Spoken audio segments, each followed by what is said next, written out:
Next up, we have witch movies. Obviously, up first, we have the witch movie of all witch movies, Dario Argento's Suspiria. I truly don't think that horror would have ever evolved the way that it did if it weren't for Dario Argento, especially this movie. In the same ballpark with like the Giallo type horror, Mario Bava, Black Sunday. Both of these movies are absolute classics. I don't think American horror would be where it is if it weren't for both of them. A bit more modern, The Craft. One of my absolute favorites, quintessential 90s horror movie. There are two eras of found footage movies. Everything before Blair Witch and everything after Blair Witch. Blair Witch set the precedent for everything that found footage movies should be. In my book, there's not many found footage movies that live up to the genuine fear of Blair Witch. Like even now knowing it's not real, you can't help but watch it and feel like it's real.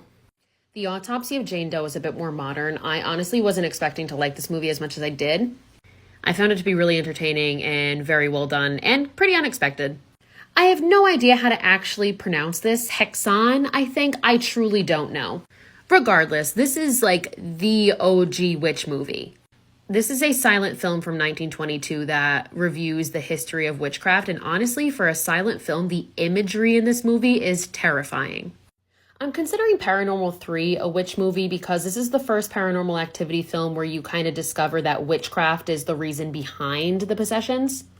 Other than the first one, this is my favorite in the series. I actually probably would say that they're tied for me in how much I like them.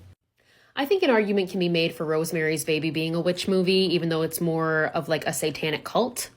But a lot of things that I've looked at have classified this as a witch movie.